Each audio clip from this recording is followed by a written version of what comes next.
प्रखंड क्षेत्र के कृष्णा सेंटर स्कूल में उड़ान नामक शैक्षिक कार्यशाला का आयोजन भव्य तरीके से किया गया, जिसका उद्घाटन मधेपुरा जज रंजन सिंह ने किया। इस अवसर पर कई अनुभवी शिक्षकों के द्वारा इस कार्यशाला में प्रशिक्षण दिया गया। मंच का संचालन निधि ने बहुत बेहतर ढंग से की और उन्होंने सभी शिक्षकों को बारी बारी से अपने बातें रखने को समय दिया।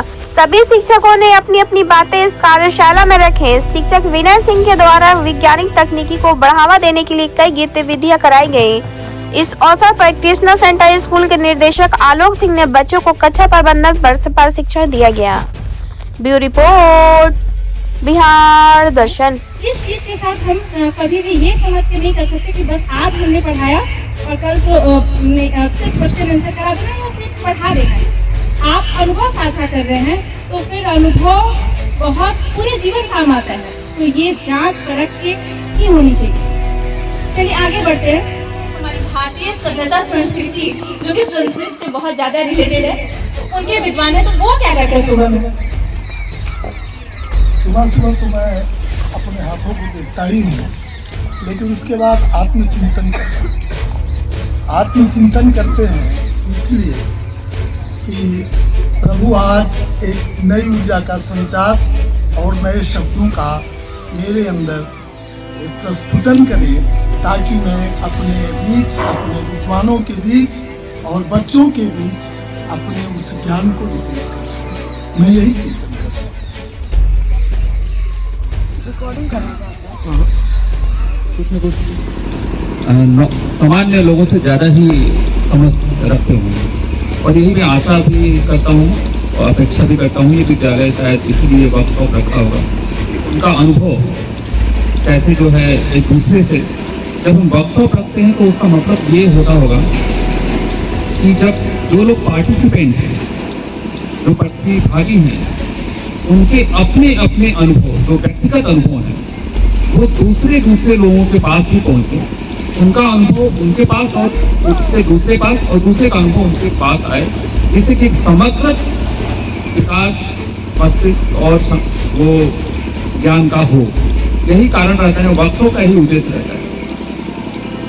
लेकिन मुझे ये अवसर मिला है कि मैं भी आपके साथ बात कर सकूं, तो मैं इस अवसर को लाभ उठाते हुए आपने जो ये प्रदान किया है, ये आदर से दिया है, तो मैं बहुत सारी बातें सुन रहा था।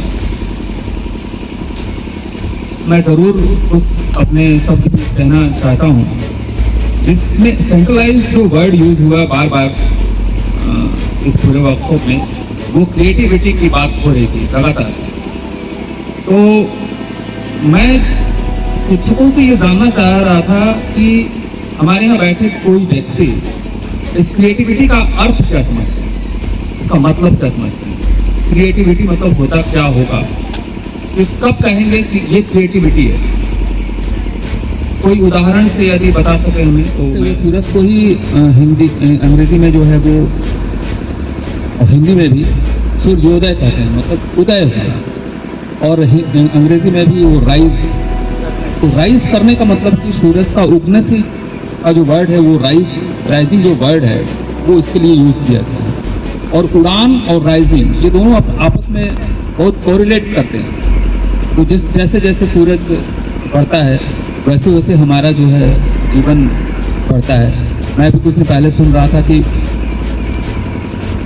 अब जाके हमारे वेदों में जो बातें कही गई थी, अब जाके मनुष्यों ने जो बातें कही थी, वो समझ में आई हैं विज्ञान को, कि सूरज जो है वो किस तरह से केंद्र है हमारे एस्ट्रोलॉजिकल सेंस में, कि हमारी जो एक्टिविटीज़ हैं, हम जो करते हैं, हम जो सोचते हैं, और हमारा जो जीवन है, हमारा जो बीमारियां हैं, वो भी सूरज से प्रभावित है। तो सूरज के उगने के साथ जब हमारी जो जीवन जो चर्या शुरू होती है, जिस तरह से शुरू होती है, उस तरह से ही हमारा जो है उड़ान का उड़ने का जो है निर्धारण होता है कि हम कितना दूर उड़ सकते हैं। तो इस उड़ान के साथ पहली बात मैं अभी भी आप लोगों के मन में ये प्रश्न जो है वो रखे हुआ हूँ कि क्रिएटिविटी क्या होती है, जिसका उत्तर आप शायद सोच रहे होंगे मुझे लेना है। मैम ने वो चिट जो प्रिपेयर कराया था, मुझे नहीं पता आपने क्या लिखा था चिट में, लेकिन जो मैम ने वर्ड यूज़ किया कि आपकी कंप्लेंट हो सकती है, कुछ उसमें। तो मैं उसी चीज़ को मैं दूसरे ढंग से मैं रखना चाहता हूँ। और जब मैं बात कर रहा हूँ तो मैं केवल शिक्षक की बात नहीं कर रहा हूँ, पूरे संस्था की बात कर रहा हूँ। और संस्था का मतलब ऐसे परिवार आप ले सकते हैं उसको, तो जिसमें केवल शिक्षक अकेले कुछ नहीं कर पाएगा, उसमें मैनेजमेंट जो है वो उसका बहुत बड़ा हाथ है, उसको मैं समाहित करते हुए बात कर रहा हूँ। तो हमारी क्या है, हमारे समाज में और हमारे साथ जो खेल जो है वो अपेक्षाओं और आशाओं का है। ये जीवन भी कह सकते हैं पूरी आशाओं का ही है। बिना आशा का ना कोई जीवन है, ना कोई पृथ्वी है, ना कोई मतलब। आशाओं एक जिसको एक्सपेक्टेशंस कहते हैं। तो एक्सपेक्टेशंस जो होते हैं वो रिलेशंस में, फैमिली में भाई होते हैं, मतलब वो दोनों से कोरिलेट करते हैं, एक व्यक्ति का नहीं होता है। आपका भी कुछ आपकी भी आशाएं हैं और आपसे भी आशाएं हैं। तो जब भी हम कंप्लेन की बात करते हैं तो